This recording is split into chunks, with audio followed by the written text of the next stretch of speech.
মোৰ নতুন এটা ভিডিঅ'লৈ আপোনালোকক স্বাগতম জনাইছোঁ। আৰু আজি মই বনাব লৈছোঁ পাৰ মাংস আৰু কল পচলা। গতিকে ভাবিলোঁ আপোনালোকৰ লগতো শ্বেয়াৰ কৰোঁ। সেইটো কাৰণে আপোনালোককো দেখুৱাম বুলি ভাবিছোঁ যেতিয়া ভিডিঅ'টো ষ্টাৰ্ট কৰি দিছোঁ। আৰু এইফালে মই গা পা ধুই পূৰা একদম খাই বৈ আজৰি হ'লোঁ। আৰু এতিয়া মই মাংস বনোৱা তৈয়াৰখিনি কৰি লওঁগৈ। বোলো খাওকচোন। প্ৰথমতে মই এতিয়া মানিমুনি কেইডালমান ছিঙি লওঁ। এয়া দেখিছেনে, এনেকৈ আমাৰ ঘৰত বহুতখিনি মানিমুনি আছে, মানে য'ত ত'ত হৈ আছে। আৰু কিছুমান জেগাততো একদম খেতি কৰাৰ নিচিনা হৈ আছে। আৰু জেগাখিনিও যিহেতু বহুত ধুনীয়া, সেইটো কাৰণে ছিঙিবলৈও বেয়া নালাগে। আৰু এইখিনি লওঁ আলু, মানে সৰু গুটি আলুৰ লগত ভাজিবৰ কাৰণে। এয়া কেইডালমান মই ছিঙি ল'লোঁ। আৰু আনফালে এয়া দেউতাই কল পচলা কাটি আছে, দেখিছেনে এয়া। আৰু এয়া আমাৰ খেতি চাওকচোন, পূৰা মানে ভাতকেৰেলা খেতি কৰিছে। আৰু এইফালে মই আহিলোঁ বঙালী ধনিয়া কেইডালমান ছিঙিবৰ কাৰণে। এয়া মই চাটনি বনাম, তাৰ বাবে মই বঙালী ধনিয়া কেইডালমান ছিঙি ল'লোঁ। বঙালী ধনিয়াও মানে একদম এসোপা হৈছে, চব ফুলি ফুলি মানে গৈছে। আৰু ছিঙিবলৈ ইমান দিগদাৰ হৈছে, গোটেইখন মানে ফুলি যোৱাৰ কাৰণে বহুত কাইট হৈ গৈছে, ছিঙিবলৈকে দিগদাৰ মানে। আৰু তাৰ পৰাও কেইডালমান ছিঙি ল'লোঁ।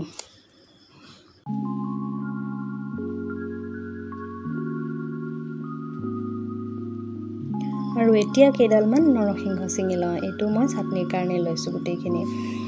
এয়া দেখিছেনে, নৰসিংহখিনিও একদম কোমলীয়া কোমলীয়া হৈ আছে যে, মানে খাবলৈ বহুত ধুনীয়া হৈছে। আৰু নৰসিংহ যিহেতু খোৱা ভালেই, সেইকাৰণে মই চবতে দিবলৈ চেষ্টা কৰোঁ।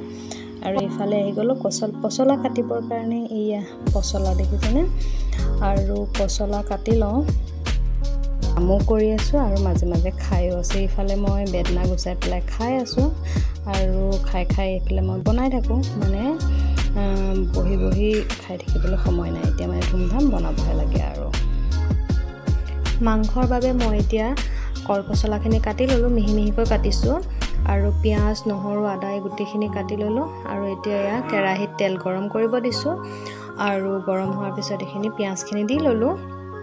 পিঁয়াজখিনি অলপ ভাজি ল'ম, তাৰপিছতে মই নহৰুখিনি দি দিম।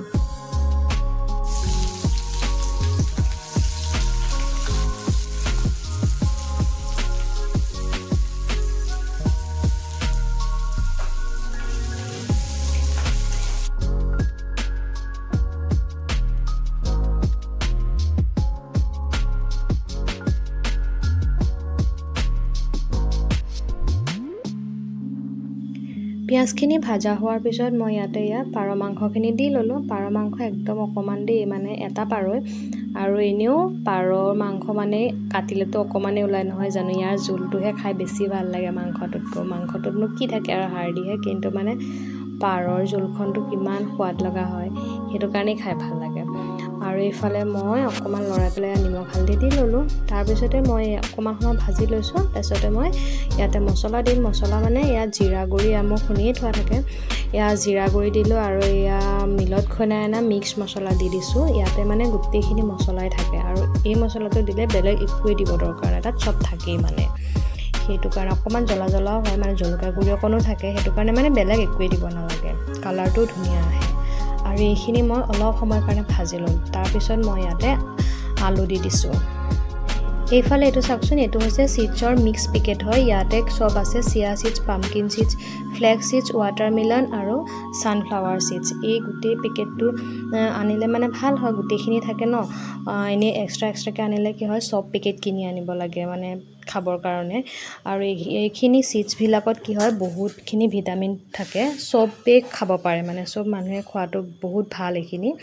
আৰু মই এনেকৈ গোটেইখিনি থকাটোৱে আনিলোঁ, এক্সট্ৰাকৈ আনি থকাতকৈ। আৰু যিহেতু ইয়াতে গোটেইখিনি থাকে আৰু খাই, আৰু ইয়াতে এইখিনি কি হয়, ভাজা থাকে মানে, সেইটো কাৰণে বেছি ভাল হয়।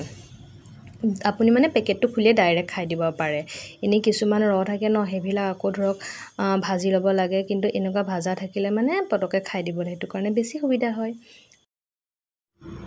মাংসখিনি অলপ ভাজাৰ পিছত মই কল পচলা দি দিলোঁ। আৰু এইখিনি মই এতিয়া চিমত দি পেলাই ভাজি থাকিম।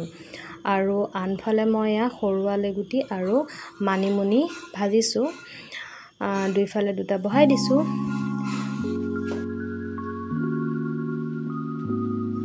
এতিয়া এইখিনি হোৱালৈ মই চাটনিটো তৈয়াৰী কৰি লওঁ চাটনিটোৰ বাবে লৈছোঁ এয়া বঙালী ধনিয়া আৰু এইফালে লৈছোঁ নৰসিংহ এইখিনি মই মিহি মিহিকৈ কুটি লৈছোঁ ইমান মিহিকৈ নুকুটিলেও হ'ল বাৰু মই অকণমান ভাজি দিম কাৰণে কুটি লৈছোঁ আৰু এইফালে মই পিঁয়াজো এটাও কুটি লৈছোঁ আৰু এইখিনি মাজে মাজে মই লৰাইও আছোঁ নহ'লেতো ধৰি যাব আৰু তাৰ পিছতে মই ইয়াত মানে মাংসখিনি ভাজা প্ৰায় হৈছে এয়া আলু ভাঙিয়ে গ'ল আৰু এতিয়া মই অকণমান পানী দি আকৌ ভাজিম আৰু চাটনিৰ কাৰণে গোটেইখিনি মই তৈয়াৰ কৰিলোঁ তিল মানে চাটনিটো বনাম মই তিলৰ চাটনি ক'বই পাহৰিছিলোঁ আৰু তিলখিনিও মই ধুই পেলাই চেকনি এখনতে মানে থৈ দিছোঁ পানীটো শুকাবৰ কাৰণে যিহেতু মই সেইখিনি অকণমান ড্ৰাই কৰি ল'ম সেইটো কাৰণে ইমান মানে নুশুকালেও কথা নাই আৰু ইফালে মই চাটনি বনাই আছোঁ গাজৰ বিটৰ চাটনি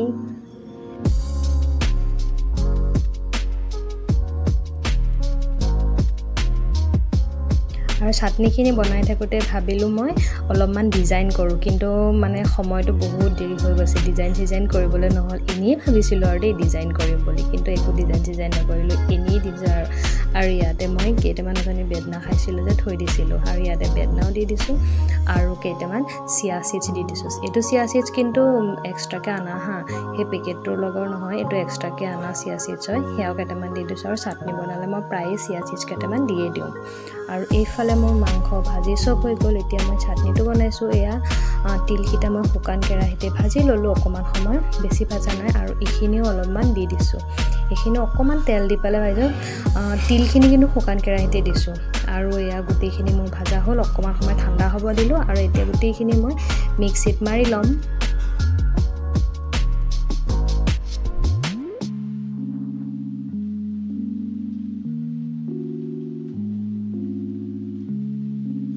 তিলখিনি প্ৰথমতে মিক্সিত মাৰি ল'লোঁ তাৰপিছতে মই ইয়াত কাজু খিচমিচ কেইটামান তিয়াই থৈছিলোঁ আৰু সেই কাজু খিচমিচ কেইটাও দিলোঁ আৰু এইখিনি মানে পাতখিনিও দি দিলোঁ আৰু গোটেইখিনি মই একদম ধুনীয়াকৈ পেষ্ট বনাইছোঁ আৰু কেনেকুৱা টেষ্টি লাগে মানে এই চাটনিটো খাই মই বহুত ভাল পাওঁ আৰু তিল খোৱা বহুত ভাল সকলোৰে কাৰণে সেইটো কাৰণে বেয়া পালোঁ মানে দি দিব লাগে মইতো মাংস বনালে আলু খানা বনালে সকলোতে তিল অকণমান দিয়ে দিওঁ কাৰণ খোৱা বহুত ভাল যিহেতু আৰু খায়ো মই বহুত ভাল পাওঁ আপোনালোকে খাইছেনে বাৰু যদি খাইছে জনাব আৰু ভিডিঅ'টো শেষলৈকে চোৱাৰ বাবে ধন্যবাদ থাকিল মোৰ ভিডিঅ'টো চাই কেনেকুৱা পালে জনাব লাইক কৰিব কমেণ্ট কৰিব শ্বেয়াৰ কৰিব আৰু যিসকলে নতুনকৈ চাইছে তেওঁলোকে ছাবস্ক্ৰাইব কৰি দিব থেংক ইউ